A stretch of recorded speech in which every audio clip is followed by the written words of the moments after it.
దేవా నీ స్పర్శతో దేవా నీ స్పర్శతో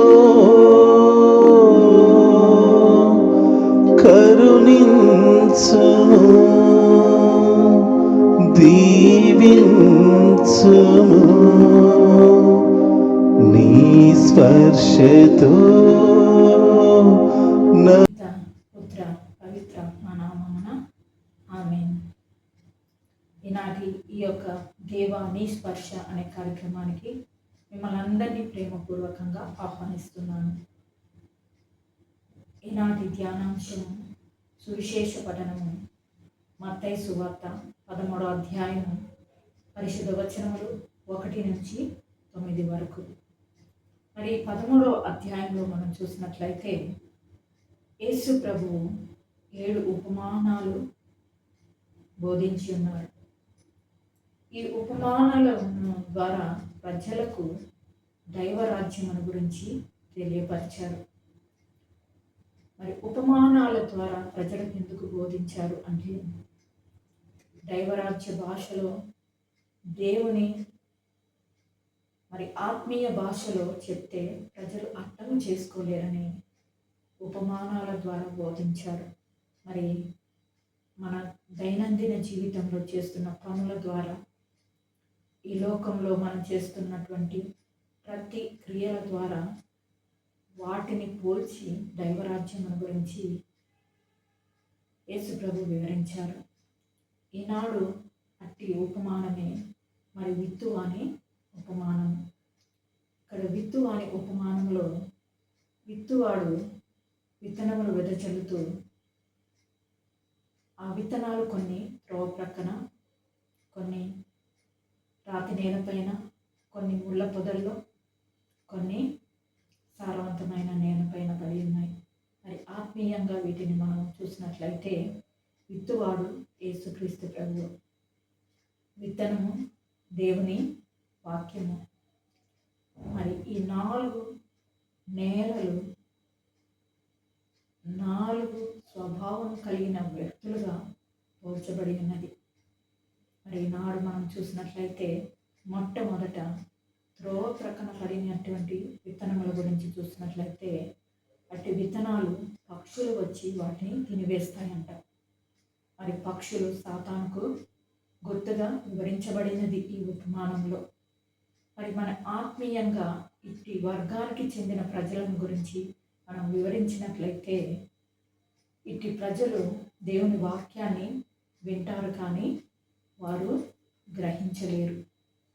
గ్రహించలేనప్పుడు దుష్టుడు సాతాను వచ్చి వాటిని దొంగలిస్తాడు.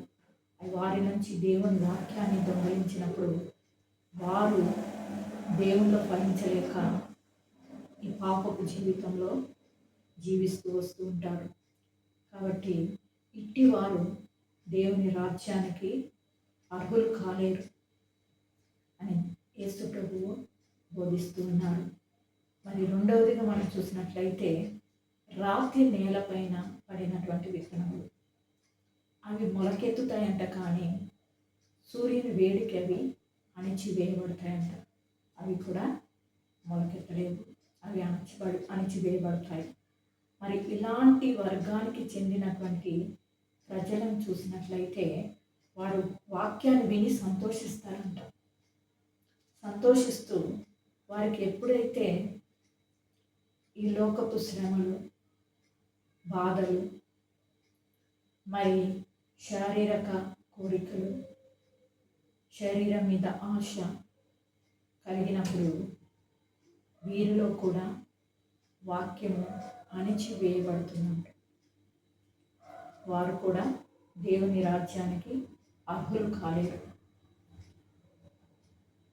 మరి మూడవదిగా మనం చూసినట్లయితే ముళ్ళ పొదలు పడినటువంటి విత్తనములు, ఇవి మొలకెత్తుతాయి కానీ ఆ ముళ్ళ వల్ల ఇవి కూడా అణిచివేయబడతాయి, అవి ఎదగలేవు ఇంకా. ఆ రీతిలోనే మనం ఇట్టి వర్గానికి చెందినటువంటి ప్రజల్ని మనం చూసినట్లయితే వారు కూడా వాక్యమును వింటారు, వాక్యంలో ఎదగాలని ఆశ ఉంటుంది. కానీ ఐహిక విచారం వలన శ్రమలు, బాధలు, నిందలు, అవమానాలు, ధనాశ, ధన సంపద, ఈ లోకాశలు వారిని నిష్ఫలులుగా చేస్తాయి. వారిలో కూడా వాక్యము అణచివేయబడుతున్నట్టు. మరి ఇటు వారు కూడా దేవుని రాజ్యానికి అర్హులు కాలేరు. మరి 4వ నేలను మనం చూసినట్లయితే అది సారవంతమైన నేల.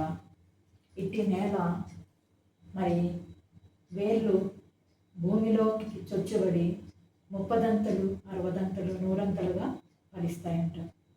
మరి ఇట్టి వర్గానికి చెందినటువంటి ప్రజలు దేవుని వాక్యాన్ని విని గ్రహించి దేవుని చిత్తానుసారంగా జీవిస్తారంట. వారికి ఎట్టి శ్రమ, బాధ, నింద, అవమానాలు వచ్చినప్పటికీ వాటన్నిటినీ ఎదుర్కొని దేవుని అంటి పెట్టుకొని దేవుని కోరిక ప్రకారం దేవునిలో జీవించాలని ఆశ కలిగినటువంటి వ్యక్తులుగా ఉంటారంట. ఇటు వారు 30దంతలు, 60దంతలు, 100ంతలు ఫలాల చేత ఫలిస్తూ దేవుని రాజ్యానికి అర్హత పొందిన వారిగా వారు జీవిస్తారంట. మరి ఈరోజు మనము ఈ ఉపమానం ద్వారా మనము ఏ నేలకు చెందిన వారమో మనము గ్రహించుకొని తిరిగి దేవుని యొద్దకు వచ్చినట్లయితే మనం సారవంతమైన నేలలో పడి దేవునికి ఇష్టలైన బిడ్డలుగా దేవుని రాజ్యమును పొందుకున్న వారిగా మనం జీవించగలుగుతాం. మరి పాత నిబంధనలో చూసినట్లయితే ఇజ్రాయేలు ప్రజలు దేవుడు ఎన్నుకున్న ప్రజలు వారు. కానీ వారు దేవునికి దూరమైన క్షణాల్లో పాపంలో పడి జీవిస్తూ ఉన్నప్పుడు దేవుడు ప్రవక్తల ద్వారా దూరమైపోతారు. దేవుని వాక్యము వారి హృదయంలో అణచివేయబడుతుంది. మరి అట్టి వారు కూడా దేవుని రాజ్యానికి అనర్హులుగా పరిగణింపబడతారు. మరి 4వ నేల సారవంతమైన నేల. మరి సారవంతమైన నేలలో పడినటువంటి విత్తనాలు 30దంతలు, 60దంతలు, 100ంతలుగా ఫలిస్తాయి. మరి ఆత్మీయ పరంగా మనము చూసినట్లయితే సారవంతమైన నేల యందు పడిన విత్తనము పోలిన వాడు సందేశమును విని గ్రహించి 100ంతలుగా, 60దంతలుగా, 30దంతలుగా ఫలించును. మరి సారవంతమైన నేల మరి ఎప్పుడైతే దేవుని వాక్యము వింటారో వారు విని గ్రహించి దాని ప్రకారము జీవిస్తారంట. మరి వారి జీవితంలో వారు జీవిస్తూ ఉన్నప్పుడు వారికి ఎట్టి శ్రమ అయినను, నిందలైనను, అవమానాలు వచ్చినప్పటికీ దేవుని చిత్తానుసారంగా జీవిస్తూ వస్తూ ఉన్నప్పుడు వారు దేవుని రాజ్యానికి, దేవుని కొరకు మరి పాటుపడిన వారు, దేవుని కొరకు పనిచేయువారు, దేవుని ఇష్టపూర్వకంగా జీవించువారు మరి 30దంతలు, 60దంతలు, 100ంతలుగా ఫలిస్తారంట. మరి ఈ రీతిగా ఆత్మీయ జీవితంలో దేవుని రాజ్యం అర్హత కలిగిన వారు మరి ఎట్టి పరిస్థితి అయినను వచ్చినప్పటికీ దేవుణ్ణి వదిలిపెట్టకుండా ఆయన మార్గంలో నడిచేవారు. కానీ మనకి దేవుడు తన మరణము ద్వారా మనందరికీ కూడా పాప క్షమాపణ కలిగించి ఉన్నారు. మరి పాత నిబంధనలు చూసినట్లయితే ఇజ్రాయేలు ప్రజలు మరి వారిని ఎంతగానో దేవుడు ఎన్నుకున్న వారిగా ఉంటూ మరి వారు పాపములో పడిపోయినప్పుడు ప్రవక్తల ద్వారా వారిని మరి తిరిగి తన వద్దకు నడిపించుకొని దేవుని బిడ్డలుగా వారిని నడిపించుకున్నాడు. మరి ఈనాడు మన యేసు ప్రభు కూడా మరి ఈనాడు రాతి నేలపైన ముండ్ల పొదల్లో త్రోవప్రక్క పడినటువంటి విత్తనాలుగా ఉన్నప్పటికీ దేవుని యొద్దకు వచ్చినప్పుడు ఆ వాక్యం అనే వాక్యము సారవంతమైన నేలగా మారుస్తూ ఆ వాక్యాన్ని ఫలింపచేసే విధంగా దేవుడు మనల్ని నడిపించుకుంటాడంట. మరి ఈనాడు దేవునికి దగ్గరగా మనము జీవించాలి అంటే తిరిగి ఆయన వద్దకు వచ్చినప్పుడు ఆయన మనల్ని ప్రేమిస్తూ తన యొద్దకు చేర్చుకొని మరి మనల్ని ఆయన బిడ్డలుగా, ఆయన స్నేహితులుగా, ఆయన రక్తమిచ్చి కొన్న బిడ్డలుగా మనందరినీ మరి ఏర్పాటు చేసుకుంటాడు. మరి ఈనాడు ఈ దైవరాజ్యానికి అర్హత పొందటానికి దేవుడు మన కొరకు తన ప్రాణాన్ని అర్పించి మరి ఈనాడు మనం ఏ నేలపైన ఉన్నప్పటికీ తిరిగి మనము ఆ నేలను సారవంతంగా మార్చుకుంటూ దేవుని యొద్దకు వచ్చినప్పుడు మనకి పరలోక రాజ్యము ప్రాప్తించే విధంగా దేవుడు మనల్ని సిద్ధపాటు చేస్తాడు.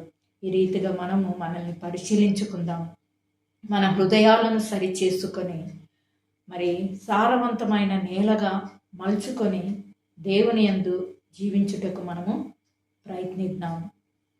దేవుడి మాటలు దీవించునుగాక. ఆమేన్.